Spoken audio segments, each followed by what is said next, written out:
Scope खूप आहे, पण आपण खर्च कुठे करतोय? 10 लाख रुपये 15 लाख रुपये अशी बारकी कामं घेतात आणि मग ठेकेदारांच्या माध्यमातून ही कामांचा गोंधळ होतो सगळा. तर एकदा निर्णय घेऊन टाका आपण, तर एकही लहान काम अशा प्रकारचं घ्यायचंच नाही.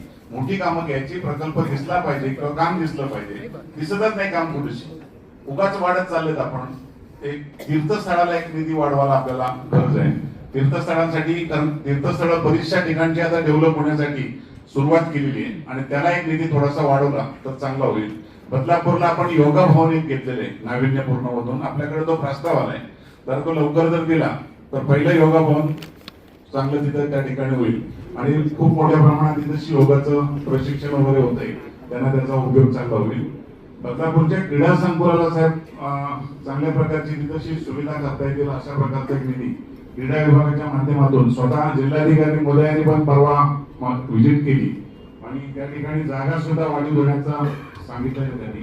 त्यामुळे तो एक प्रस्ताव आपला तयार आहे, चांगल्या प्रकारचा प्लॅन केलेला आहे, तर त्याला निधी देण्याच्या बाबतीमध्ये करावा. आणि संगमला पर्यटनामधून आपण घोषणा केली होती, सध्या पर्यटनामध्ये काम चालू आहे, त्याला 10 कोटीची पर्यटनामधून तरतूद करावी अशा प्रकारची तुम्हाला मागवतोय.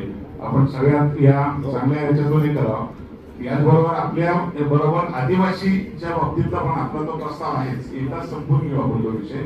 आदिवासींसाठी सुद्धा दोन्ही विभागाला खूप तरतूद कमी ठेवलेली आहे.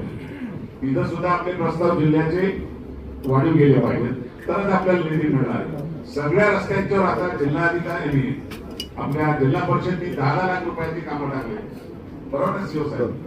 354 ला 10 लाख रुपयाचे रस्ता काय होतील? आम्ही तशी शहरी भागामध्ये 5-10 कोटी टाकतोय, पण ग्रामीण भागामध्ये आपल्या 10 लाखामध्ये कुठला रस्ता होणार आहे?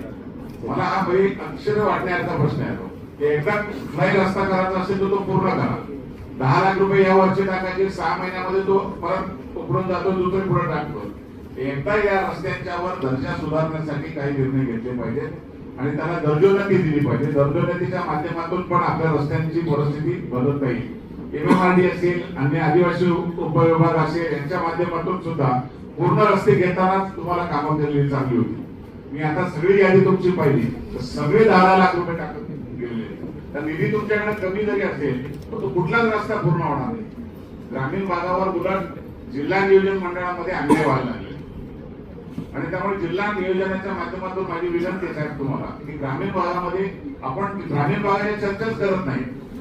सगळे विषय आले ते महापालिकांचे, नगरपालिकेचे घेतात आणि ग्रामीण भागातल्या विषयाला कोणी चालना देत नाही. त्याच्यावर खूप महत्वाची लक्ष देण्याची गरज आहे. आपण स्वतः परवा त्यामध्ये जास्तीत जास्त प्राधान्य नाही त्याच्यामध्ये.